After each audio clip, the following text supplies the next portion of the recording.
अस्सलाम वालेकुम स्टूडेंट। आज की इस क्लास में हम यट एंड सिटल का यूज़ सीखेंगे। आज मैं आपको इन दोनों का यूज़ बताऊंगी। ये दोनों अल्फाज आपको आपकी राइटिंग और स्पीकिंग में नज़र आते होंगे। आज मैं इस चीज़ को डिस्कस करूंगी।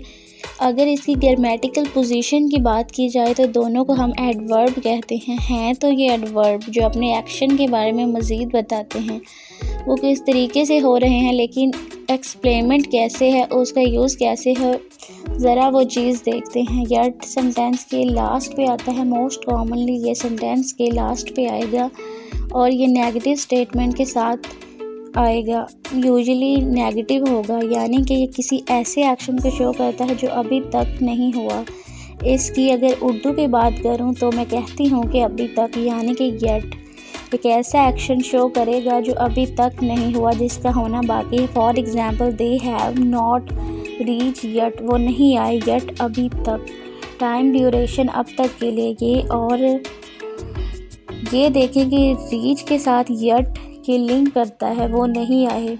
इसका जवाब है यट अब तक। एक और example, I have not done my work yet, मैंने अपना वर्क नहीं किया यट अब तक। आप देख रहे हैं कि यट सेंटेंस के लास्ट पे आया है और इसका मतलब है अब तक। यूजुअली ये नेगेटिव स्टेटमेंट को शो करता है जो नहीं हुआ काम, जैसे I have not done my work. अगर मैं पैसिव फॉर्मेशन करूं तो मैं कहती हूँ my work is yet to be done, मेरा काम अभी किया जाना है, यानी कि वो अभी तक नहीं हुआ। तो येट टू बी डन, तो ये येट का passive yet to be done बन जाएगा वर्ब की थर्ड फॉर्म के साथ। अब इसके दूसरी तरफ हमें सिटल का जो यूज़ नज़र आता है ये पॉजिटिव फॉर्मेशन पर होता है, यानी कि और इसका मतलब होता है अभी भी, कि जो काम अभी भी हो रहा है या हो रहा था। फॉर एग्ज़ाम्पल, आप देखें, शी इज़ स्टिल स्लीपिंग, वो अभी भी सो रही है, यानी कि अभी भी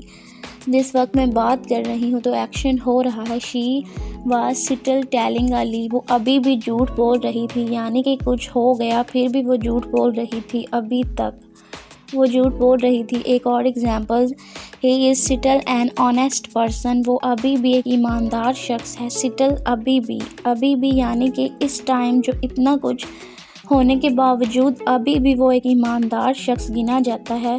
सो आप अगर इसके अलावा एक और इसके रिलेटिव कंजंक्शन के तौर पे भी यूज़ है, वो ज़रा मुख्तलिफ है, इसलिए मैंने इसको यहाँ पर मेंशन किया है।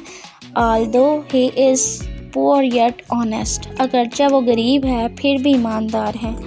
वहाँ पर आप येट का यूज़ करते हैं। इसका येट का मतलब होता है फिर भी। यहाँ पर ये अभी तक वाली फॉर्मेशन नहीं है, ये ज़रा मुख्तलिफ मतलब देता है, इसलिए ये और रिलेटिव कंजंक्शन है। ये ऑल्दो और येट का पेयर होता है।